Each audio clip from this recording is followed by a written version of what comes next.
과거 이스라엘 백성들은 외세로부터 침략을 많이 받은 그러한 민족이 되겠습니다. 그러다가 보니까 전쟁을 앞에 두고 항아리에 보물을 넣어서 밭에다 숨겨두는 일은 보편적인 일이었습니다. 주인만 아는 곳에 이 항아리에 보물을 넣어서 감추어두면 아주 안전하게 보관을 잘 할 수가 있겠죠. 자, 그런데 시간이 흘러서 그 주인이 죽게 되면 그 보물을 어디에 숨겨두는지를 알 수가 없습니다. 수백 년이 지나서 어떤 한 소장농이 밭에서 쟁기질을 하다가 뭔가 떨크덕 부딪히는 것을 발견을 했어요. 보니까 항아리가 있어요. 그 안에 엄청난 보물이 있는 것이었습니다. 소장농은 일단 그 보물을 묻어두었습니다. 왜냐하면 자신은 자장농이 아니라 소장농이기 때문에 일단 이런 밭을 사게 되면 자기 것이 될 수 있고 합법적으로 자기 것이 될 수 있기 때문에 일단 묻어두고 나중에 전 재산을 다 팔아가지고 그 밭을 사서 그 보물이 자신의 것이 되게 했다. 천국은 마치 이와 같은 것이다. 이렇게 설명을 하고 있는 것이죠. 여러분, 이 진주는 왕족에게 있어서 가장 인기 있는 부의 상징이 되겠습니다. 바다에 잠수해서 얻을 수 있는 보석, 그것은 진주인데요. 페르시아만 인도양에 있는 이 진주는 그 중에서도 가장 좋은 퀄리티가 높은 그러한 진주라고 이야기를 합니다. 그래서 클레오파트라가 가지고 있었던 그 진주는 우리 시가로 약 50억 정도 된다라고 하니까 당시에 이 진주의 가치는 가히 엄청난 것이다, 이렇게 충분히 상상을 할 수가 있겠습니다. 한 무역상이 이런 진주를 발견하게 된 것입니다. 야, 이걸 가공해서 팔면 어마어마한 이득을 보겠다라고 하는 생각으로 전 재산을 다 들여서 그 진주를 샀다, 이렇게 이야기를 하고 있고요. 그리고 천국은 마치 이와 같은 것이다, 이렇게 예수님께서 말씀하고 계시는 것입니다.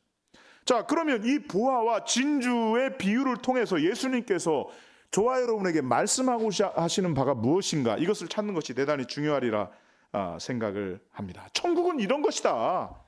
천국의 다양한 그러한 뜻 중에서 그러한 메시지가 다양하게 있는데 그 중에서 천국은 이러한 면을 가지고 있다라고 하는 메시지를 전해주고 있는데요. 첫 번째 화면을 보시면서 첫 번째부터 함께 보도록 하겠습니다. 함께 있습니다. 시작. 천국은 우리의 전체 삶을 변화시킬 수 있는 보화와 같다. 아멘. 자, 그렇습니다. 천국은 우리의 삶 전체를 변화시킬 수 있는 보화와 같다라고 하는 것입니다. 자, 이 농부는 소장농이었어요. 다른 사람의 밭을 갈고 씨를 뿌리고 노동을 해가지고 먹고 사는 그런 사람이었던 것입니다. 그러면 이 소장농이 열심히 농사를 잘 지어서 열심히 일을 하게 되면 어떤 일이 벌어질까요? 내년에도 인정을 받아서 그 밭에서 또 일을 할 수 있겠죠. 더 열심히 일을 하면 어떻게 하겠습니까? 수확을 많이 올릴 수 있게 됩니다. 그러나 아무리 많이 그 수확이 올라가도 그 수확의 반절 이상은 다 주인에게 떼어 주어야 하기 때문에 열심히 일을 해봐야 그저 밀한가마니 정도 받는 그 정도로 소득이 있는 것입니다. 더더욱 열심히 일한다면 아마 한 20년 정도 먹지도 쓰지도 않고 20년 정도 모으면 그저 자신의 밭 한 떼기를 살 수 있을 그 정도의 그러한 자장농이 될 수 있을 것입니다. 그리고 이 소장농은 그것이 자신의 평생 소원이었어요. 그런데 문제가 있습니다. 그에게도 경쟁자들이 있는 것입니다. 바로 옆집 소장농인 것입니다. 그런데 이 사람은 일을 굉장히 열심히 해요. 그래가지고 지주에게 인정을 받아요. 그래서 보너스를 받아요. 그러면 막 괜히 배가 아프고 아이고, 옆집 사람보다 더 열심히 일을 해가지고 내가 칭찬을 받아야지, 그런 마음을 갖게 될 것입니다. 자, 그런 굴레 안에 이 소장농이라고 하는 시스템, 테두리 안에 살아가던 이 사람이 이 보화를 발견하게 되면 그 삶이 완전히 변하게 된다라고 하는 것입니다. 일하지 않아도 살 수 있는 사람이 되는 것이고요. 지위가 바뀌게 됩니다. 소장농에서 자장농으로 대지주가 됩니다. 노예들을 거닐 수가 있습니다. 대저택에 살면서 완전히 다른 신분의 삶을 살게 되는 것입니다. 더더욱 중요한 것은 그 옆집에 살던 소장농은 더 이상 경쟁자가 아니라는 것입니다. 돈을 많이 버는 것과는 상상할 수 없는, 비교할 수 없는 엄청난 변화가 일어나게 되는 것입니다. 그 삶의 전체가 변해요. 그 삶의 시스템이 변해요. 굴레에서 변해요. 굴레에서 벗어나게 되는 것입니다. 내가 그동안 이러한 굴레 안에서 살아갔는데 그 굴레를 벗어나서 완전히 다른 삶을 살게 되는 것이다. 천국은 이런 것이다. 이렇게 설명을 하고 있다는 것입니다. 그래서 다른 성경에 의하면 새로운 생명을 얻었다, 새로 태어났다, 완전히 질이 다른 생명, 새로운 눈을 소유하게 된다, 이렇게 설명을 하고 있는 것입니다. 그렇습니다. 오늘 저와 여러분들이 예수 안에 있으면 이전 것은 지나갔으니 새로운 피조물이 되는 줄로 믿으시기를 주님의 이름으로 축원합니다. 우리가 구원의 문에 들어서서 하나님이 주신 그 보화를 발견하게 되면 우리는 새로운 세계, 천국 가운데로 들어가게 된다라고 하는 것입니다. 여러분, 애벌레가 한 마리가 있어요. 보니까 애벌레가 자기 몸에서 실이 나오는 것 같아요. 실이 자기를 감싸는 걸 느끼고 있습니다. 그러다가 보니까 고치 속에 갇히게 됩니다. 숨이 막히고 조여왔습니다. 근데 조금 한참 지나다 보니까 살만해요. 따뜻해지고 아늑하고 외적으로부터 침입을 받을 일이 없습니다. 부족한 것이 없는 것 같습니다. 그런데 그러던 어느 날 그 고치의 뚜껑이 열리는 것입니다. 그 구멍으로 몸이 빠져나가는 것을 느끼고 있습니다. 그 가는 구멍으로 빠져나가려니까 몸에 힘이 들어갑니다. 안간힘을 썼습니다. 자신도 모르게 본능적으로 힘이 나서 그 힘으로 고치를 빠져나갔어요.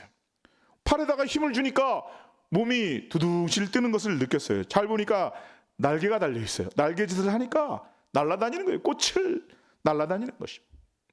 나비로 변하게 된 것입니다. 자, 이 애벌레 입장에서 생각을 하게 되면 그 고치 안에 있었던 삶과는 전혀 다른 삶의 방식으로 변화가 되어서 나비가 되어서 훨훨 날아가게 되었다라고 하는 것입니다. 여러분, 오늘 우리가 살아가는 이 세상은 우리의 이 자본주의라고 하는 시스템, 우리의 이 생존, 경쟁, 구도라고 하는 이 시스템 속에서 때로는 좌절하고 때로는 상처받고 때로는 열등감, 때로는 비교의식, 이 속에서 고통받고 살아가는 것이 오늘 우리의 인생이라는 것입니다. 두 친구가 아프리카 여행을 하게 되었습니다. 가다가 숲속에서 가이드를 그만 놓치고 말았습니다. 길을 잃고 말았습니다. 그런데 보니까 설상가상으로 앞에 커다란 사자 한 마리가 있는 것입니다. 저 멀찍이서 눈을 밝히면서 노려보고 있는 그 사자를 보았어요. 두 친구가 있었는데 한 친구가 그 사자를 보자마자 운동화 끈이 풀려 있는 것을 고쳐매면서 달릴 준비를 하고 있는 것입니다. 그래서 친구가 얘기했습니다. 여보게 친구요, 자네가 아무리 빨리 달린들 저 사자보다 빨리 달 수 있겠는가? 신발끈은 메어서 뭐 하겠는가? 이렇게 이야기를 했어요. 그러자 신발끈을 매던 친구가 이야기를 했습니다. 내가 사자보다 빨리 달릴 필요는 없다네. 나는 너보다 빨리 달리면 된다네. 이렇게 이야기를 했다는 것입니다. 여러분, 이것이 오늘 우리가 살아가는 삶의 모습이라는 것입니다. 경쟁하지 않으면 살 수 없는 시대가 된 것입니다. 경쟁이 모든 것을 다 지배하게 되면요, 여러분, 우리가 살아가는 이 삶은 너무도 불행해지는 것입니다. 이것이 우리의 인생의 전부가 되어서는 안 된다는 것입니다. 여러분, 이 경쟁심은 사람을 불행하게 만드는 거예요. 그래서 성경은 항상 우리에게 자족하는 마음, 감사하는 마음, 기쁘게 감당하는 마음, 이것을 강조하고 있다라고 하는 것입니다. 그런데요, 비교하기 시작하면 끝이 없어요. 비교의식에서 열등감이 나오는 것입니다. 혹은 잘 되면 교만한 마음이 나오게 되는 것입니다. 여러분, 오늘 우리 아이들도 경쟁하게 되면 인생이 꼬여요. 얼굴도 모르는 엄마, 친구, 아들 때문에 고통을 당합니다. 엄마가 이야기합니다. 박태환 같은 아들은 금메달 따오고 평생 아들 때문에 덕보고 사는 엄마 아빠 너무너무 부럽다. 김연아 같은 딸을 가진 엄마 아빠는 부자 되게 만들어주는데 나는 그 엄마 아빠가 너무 부럽다. 이렇게 아들 딸에게 이야기하기 시작하면 어떻겠습니까? 그 아들은 이렇게 얘기하는 것입니다. 빌 게이트 아들은 얼마나 좋을까? 우리 아빠는 뭐 하고 있는가? 이렇게 이야기를 하기 시작하면 다 불행해지는 것입니다. 다 불행해지는 거예요. 여러분, 경쟁의식, 남의 교회는 어떻다, 저 교회는 어떻다, 여러분 그거 생각하다 보면 끝이 없어요. 야, 저 교회는 굉장히 크다, 저 교회는 뭐가 시스템이 잘 돼 있다, 아이고 어떤 환경이 좋다, 이야기하기 시작하면 끝이 없어요. 그러면은 우리를 바라보고 있는 그런 교회들도 있는데 그들은 어떻게 하라는 거예요? 비교의식은 누구나 다 불행하게 만드는 것입니다. 그런 충동이 우리 안에 올라오는 것은 사실이지만, 그러나 오늘 우리가 하나님의 보화를 발견하게 되면 우리 안에 있는 그 경쟁 의식, 비교의식 다 녹여버려요. 하나님과 나와의 관계 속에서 그 누구도 아무도 끼어들 수가 없어요.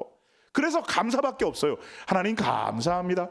우리 성원교회 주신 거 감사합니다. 이렇게 우리 좋은 목사님이 주신 거 감사합니다. 우리 좋은 장로님들 주신 거 감사합니다. 우리 찬양대 주신 거 감사합니다.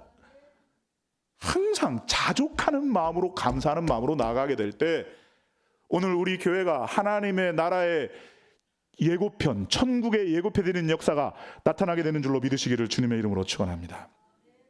집사님이 하늘나라에 올라갔어요. 하늘나라에 보니까 식당이 있어요. 식당에 가서 주문을 했어요. 보니까 지상에서 알던 장로님이 계십니다. 장로님이 서빙을 보고 있어요. 아이고, 이건 아닌 것 같다. 식당에 와가지고 밥을 먹는데 나는 밥을 먹고 장로님은 서빙을 하고 있고 어떻게 된 것입니까? 항의됐습니다. 그러자 장로님이 대답을 했습니다. 아이고, 나는 괜찮습니다. 나는 만족합니다. 우리 목사님은 지금 배달 나갔는데요 뭐 하면서 이렇게 얘기를 했다는 거예요. 여러분, 하나님을 믿는 사람들은 높고 낮음이 없어야 된다라고 하는 것입니다. 경쟁에서 벗어나는 것이 우리의 삶이 되어야 된다라고 하는 것입니다. 여러분, 동굴 속에 있는 사람이 아니라 바깥으로 빠져나오는 것입니다. 그 고치 속에 갇혀있는 애벌레가 아니라 이제는 날개를 펴고 활짝 날아가는 것입니다. 여러분, 우리 사회를 90대 10의 사회라고 이야기를 합니다. 상위 10%에 속한 사람들이 있다고 합니다. 많은 유산을 상속받고 양질의 교육을 받고 좋은 대학을 나오고 인맥을 만들고 또 그들 비슷한 사람들끼리 결혼을 하고 그것을 유지하려고 노력을 하는 것입니다. 하위 90%는 어떻게 하면 내가 상위 10% 상류층으로 진입할 수 있을까 고민하면서 무진장 노력을 하게 되죠. 거기에 끼지 못하면 안타까워하고 우리 사회가 정의롭지 못하고 이야기를 하고 그런 사회를 우리는 직면하고 있다는 것입니다. 그런데 예수 믿는 사람들은 그런 게 고민이 아니라는 거예요. 그 경쟁의 굴레 가운데 내 지위를 향상시키는 것이 내 인생의 최대 목적이 아니라는 것입니다. 어떻게 하면 내가 이런 사회로부터 구원받을 수 있을까? 어떻게 하면 잘 살고 못 사는 것이 아무것도 아닌 사람으로 바뀔 수 있을까? 어떻게 하면 하나님 한 분만으로 나는 만족하며 내가 말씀 듣고 은혜 받고 내 안의 영이 새로워지는 것으로 만족하며 자족하며 살 수 있을까? 내가 이것을 위해서 내 기득권을 포기하고 다른 사람을 어떻게 하면 어떻게 섬기고 살 수 있을까? 고민하면서 살아가는 사람들이 그리스도인이라는 것입니다. 여러분, 이것이 애벌레로 있다가 나비로 날아가는 그런 사람들의 고민이 된다라고 하는 것입니다. 새로운 목적을 가지고 새로운 시각을 가지고 세상을 바라보는 삶의 방식, 여러분, 이것을 우리에게 천국을 설명하면서 말씀하고 있다는 것입니다. 여러분, 오해하시면 안 돼요. 예수 믿는 것이 돌을 닦는 게 아닙니다. 막 욕심을 죽이고 욕망을 억제하고 이렇게 살다 보면 조금 더 나아지겠지, 아니라는 것입니다. 그건 이방 종교에서나 이야기를 하는 거예요. 우리 안에 주어져 있는 이 보배를 발견하는 것, 여러분, 이것이 신앙생활이라는 거예요. 그래서 성경은 우리에게 이렇게 얘기하고 있어요. 에베소 2장 5절에서 6절까지 말씀입니다. 함께 있습니다. 시작. 허물로 죽은 우리를 그리스도와 함께 살리셨고 너희는 은혜로 구원을 받은 것이라. 또 함께 일으키사 그리스도 예수 안에서 함께 하늘에 앉히시니. 아멘. 자, 여기서 나오는 모든 동사는 다 과거 시제로 되어 있습니다. 우리를 그리스도와 함께 살리셨고, 과거입니다. 은혜로 구원을 받은 것이라, 과거입니다. 또 예수 안에서 함께 하늘에 앉히시니, 다 과거입니다. 아, 내가 나중에 하늘로 올려줄게, 그게 아닙니다. 이미 그리스도와 함께 살아났고 이미 구원을 받았고 예수님께서 승천하실 때 우리도 이미 하늘 위로 올라갔다라고 하는 것입니다. 그래서 하늘 위에 앉아서 그 세상을 바라보면서 아, 세상은 그렇게 살아가는 것이 아니야. 하나님의 가치를 가지고 위에서 아래를 내려다보는 그런 삶을 살아가는 것, 이것이 그리스도인의 삶이요, 그것이 천국의 삶이라는 것입니다. 저는 우리 사랑하는 성옥교회 모든 성도님들이 하나님이 저와 여러분에게 이미 주신 이 부활을 발견할 수 있기를 우리 주님의 이름으로 축원합니다. 실제를 바라봐야 돼요. 허상을 바라보면 안 돼요. 허상을 바라보면 자꾸 열등감에 빠져요. 우월감에 빠져요. 비교의식에 빠진다고요. 하나님의 관점으로 바라보게 되면 사랑하게 돼 있어요. 용납하게 돼 있어요. 품어주게 돼 있어요. 다 포용할 수 있게 돼 있어요. 저는 우리 사랑하는 성목교회 모든 성도님들이 하나님의 가치를 가지고 부활을 발견한 자로서 이것보다 더 중요한 것이 무엇이 있느냐, 이거를 발견했는데 그 정도는 괜찮습니다. 그 정도는 내가 양보하겠습니다. 믿음으로 살아갈 수 있는 저와 여러분들이 될 수 있기를 주님의 이름으로 축원합니다. 두 번째 주시는 메시지를 함께 보도록 하겠습니다. 함께 있습니다. 시작. 그 보화를 얻기 위해서는 값진 대가를 치루어야 된다. 아멘. 자, 이 부활하는 것은 우리의 삶 전체를 다 변화시키는 것입니다. 그런데 그 부활을 얻기 위해서는 대가를 치러야 된다는 거예요. 자, 13장 44절 하반절을 우리 함께 보도록 하겠습니다. 44절입니다. 시작. 자기의 소유를 다 팔아 그 밭을 사느니라. 아멘. 자, 이 부활을 발견하기 위해서는 내 소유를 다 팔아서 그 밭을 사야 된다는 거예요. 여러분, 이 농부를 한번 생각해 보세요. 조그만 오두막집 하나 있는 거 있습니다. 남은 모든 재산 다 모아가지고 팔아버렸습니다. 자, 이것을 옆에서 본 친구들은 뭐라고 이야기를 하겠어요? 너 미친 거 아니냐고. 또 내년부터는 뭐 먹고 살려고 하냐고. 너 그 알량 딸랑 하나 있는 그 오두막 다 팔아버리면 너 어떻게 할 거냐고. 여러분, 이 세상의 시각으로 보게 되면, 안 믿는 사람들의 시각으로 우리를 보게 되면요, 미쳤다는 소리를 하게 돼 있어요. 여러분, 신앙생활 하면서 너 미친 거 아니야? 이런 소리 한두 번 안 들어본 사람은 내가 지금 제대로 신앙생활을 하고 있는 거 한번 점검해 보셔야 돼요. 너 미친 거 아니야?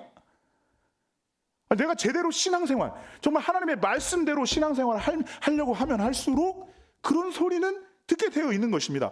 근데 그런 소리를 들어도 그에게는 기쁨이 있어요. 설렘이 있어요. 왜요? 보화를 발견했잖아요. 진주를 발견했잖아요. 여러분, 이 진주를 발견한 장사꾼도 계약금 얼른 걸어놓고 자기 거 다 내어놨을 것입니다. 그러니까 그 마음에 기쁨이 있고 설렘이 있고, 야, 이제 난 가장 소중한 걸 얻었다. 난 내가 갖고 있는 거 다 내려놓았다. 기대감과 소망이 있는 것. 여러분, 이게 천국을 지향하며 살아가는 그리스도인의 삶이요, 천국의 삶이요, 오늘 하나님께서 우리에게 말씀하시는 하나님 나라의 비유가 된다라고 하는 것입니다. 아이고, 헌금 좀 많이 하십시오, 그런 얘기가 아닙니다. 봉사 많이 하십시오, 그런 얘기가 아니에요.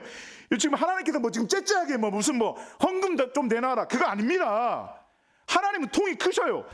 네 자신을 다 내놔라, 그 뜻입니다. 요구하시는 것입니다. 아이고, 인색하게 이거 드릴까 말까, 아닌 것입니다. 다 바치는 것입니다. 내가 가진 모든 것, 나의 전 재산, 아니 나의 모든 전 소유 다 하나님의 것입니다 하면서 바치는 것, 그것을 통해서 천국을 소유하게 되는 것, 이것이 오늘 보화와 진주의 비유의 뜻이 된다는 것입니다. 자신을 버리고 내어놓으라. 마태복음 10장 39절 말씀을 함께 보도록 하겠습니다. 함께 읽도록 하겠습니다. 시작. 자기 목숨을 얻는 자는 잃을 것이요 나를 위하여 자기 목숨을 잃는 자는 얻으리라. 아멘. 자기 주님을 위하여 목숨을 잃는 자는 도리어 목숨을 얻을 것이라고 말씀을 하고 있어요. 그죠? 자기 목숨을 얻는 자는 잃어버릴 것이요, 예수님을 위하여 자기 목숨을 잃어버린 자는 얻을 것이다, 이렇게 말씀을 하고 있다라고 하는 것입니다. 여러분, 이 진리의 역설을 마음속에 기억하셔야 돼요. 여러분, 3살 먹은 어린아이가 철봉대에 매달려 있어요. 이 아이는 살기 위해서 안간힘을 써요. 떨어지지 않으려고 안간힘을 쓰고 있는 것입니다. 그러나 이 아이에게 있어서 사는 방법은 딱 한 가지인 것입니다. 철봉을 놓을 때만 살 수가 있는 거예요. 놓는 순간 사라지는 것입니다. 이거를 살려고 발버둥 치고 붙잡고 있으면 자기만 힘든 것인지, 자기만 힘든 것이죠. 그죠? 그냥 놓아버리면 간단한 것인데 그걸 못 놓고 있으니 힘든 것입니다. 여러분, 내려놓는 삶은 포기하는 삶이 아니라 맡기고 신뢰하는 삶을 말하는 거예요. 왜냐하면 그 아버지가 밑에서 그 아이를 기다리고 있어요. 다치고 있단 말이에요. 네가 놓기만 하면 내가 받는다. 그 아버지를 믿는다면, 그 아버지를 신뢰한다면 내려놓을 수가 있고, 그는 생명을 얻을 수가 있고 가장 중요한 가치를 얻을 수가 있다라고 하는 것입니다. 안락함과 편안함을 추구하는 사람들은 선교사로 나가는 사람들을 도통 이해할 수가 없겠죠. 저 사람은 무슨 하버드 대학에서 박사학위를 받고 편안하게 잘 살 수가 있는 그런 사람인데, 연금 받고 잘 살 수가 있는데, 교수 될 수 있고, 그런데 몽골에 가요. 여러분, 이 몽골이라고 하는 나라는 이상 기후로 인해서 이 엄청난 이 온도차가 납니다. 지금 춥다 우리는 한 영하 한 5도만 돼도 춥다고 그러죠. 그죠? 몽골은 지금 영하 40도입니다. 아무도 안 놀라시네요. 입김을 확 불면 이게 얼음이 된다고 해요. 그런 나라에 가서 어떻게 헌신할 수 있을까? 보물을 발견한 사람들은 그럴 수 있다는 거예요. 하나님께서 때때로 우리에게 명예를 내려놓으라고 할 때도 있습니다. 그동안에는 명예와 자존심 하나로 살아왔습니다. 정말 내려놓기 싫어서 이게 점점 더 커지고 있는 거 아니겠습니까? 그런데 전혀 다른 세계가 열리는 것을 발견하게 되는 것입니다. 그동안에는 내 자존심 하나로 살아왔어요. 내 고집 하나로 살아왔어요. 그동안에는 내가 살아왔던 그 경험이 축적된 자신의 고정관념, 이게 다 중요했어요. 그런데 내려놓는 거예요. 내려놓는 거라고요. 그거 내려놓으면 편안하게 살 수 있습니다. 그거 못 내려놓으니까 자꾸 힘든 거예요. 힘든 일이 생기고 지치는 거예요. 공고한 것입니다. 여러분, 신앙생활도요, 자기 것만 고집하면 안 돼요. 두 가지 종류의 신앙 타입이 보통 있는 것 같아요. A 타입, 조용한 타입이에요. 조용한 묵상 기도하면서 그냥 입만 달싹달싹하고 조용히 왔다 갔다 하면서 그냥 내 내면의 조용한 그러한 기도, 이런 걸 통해서 신앙생활 하는 사람이 있고요. B 타입은 뜨거운 신앙, 주여 삼창 박수치면서 방언도 막 알아듣지 못하는 방언 막 그렇게 해야 직성이 풀리는 그런 사람들도 있습니다. 저는 개인적으로는 조용히 혼자서 예수 믿고 조용히 기도하고 그냥 조용히 방에서 음악 틀어놓고 기도하면 이게 좋아요. 저는 원래 그게 좋아요. 그런데 하나님은 그걸 버리라는 거예요. 조용한 신앙으로 안 되는 것입니다. 아니, 지금 막 성도들의 삶이 다 죽게 생겼는데 그때는 죽게 부르짖고 금식하고 매달리고 떼쓰고 체면도 다 내려놓고 눈물 콧물 다 쏟고 그렇게 기도할 수 있어야 된다는 것입니다. 반대도 마찬가지겠죠. 나는 그렇게 해야 직성이 풀린다. 조용하게 기도하고 내면의 깊이를 추구하는 그런 사람들도 존중해야 된다라고 하는 것입니다. 하나님께서 우리에게 은혜를 베풀어 주셔서 우리의 인생의 계획도, 우리가 갖고 있는 고집도, 고정관념도 다 내려놓게 하시는 하나님이시다라고 하는 것입니다. 그런데요, 놀랍게도요, 내가 내려놓으면요, 내가 내 명예도 내려놓고 재물도 내려놓고 내 가지고 있는 자존심도 내려놓으면요, 우리 하나님께서는요, 우리를 올려주시는 것입니다. 하나님께서 당신의 꿈을 통해서 이루어 주시도록 우리를 새롭게 붙들어 주시는 줄로 믿으시기를 주님의 이름으로 축원합니다. 그러니까 보물을 발견한 사람은 그것도 내려놓을 수가 있는 것입니다. 여러분, 믿음 생활이라고 하는 것은 바로 그것인 것입니다. 보물을 발견한 사람이라는 거예요. 보물을 발견하게 되면 다른 거는 별로 그렇게 중요하지 않아요. 대부분 사소한 것입니다. 사소한 것에 목숨 걸지 않습니다. 이 가치를 추구하다 보게 되면 하나님과 나와의 관계성 속에서 가장 고귀하고 존귀한 가치 안에 내 인생이 달려있고 내 앞길이 달려있고 우리의 자녀들의 미래가 달려있다는 사실 앞에, 그 앞에 모든 걸 다 내려놓을 수가 있다라고 하는 것입니다. 여러분, 우리 하나님은 지금 엄청나게 좋은 것들을 여러분의 밭에 다 감춰두신 것입니다. 여러분, 그 밭을 사는 사람들은 엄청난 복을 받게 될 줄로 믿으시기를 주님의 이름으로 축원합니다. 이걸 알게 되면 더 바칠 수 있어요. 이걸 알게 되면 더 헌신할 수가 있다고요. 그리고 하나님은 더 많은 것을 부어주시는 것입니다. 이것을 은혜 위에 은혜라고 말씀하고 있는 것입니다. 여러분, 그리스도인은 보화를 발견한 사람이에요. 진주를 발견한 사람. 저는 우리 사랑하는 성업계 모든 성도님들이 이 보화와 진주를 발견한 사람처럼 내가 내려놓을 것을 내려놓고 전 존재와 전 인격을 하나님 앞에 드림으로 말미암아 오늘 우리가 살아가는 이 땅에서 우리의 가정과 교회를 통해 하나님의 나라가 온전히 이루어지는 축복된 은혜의 삶을 살아드리시기를 주님의 이름으로 축원합니다.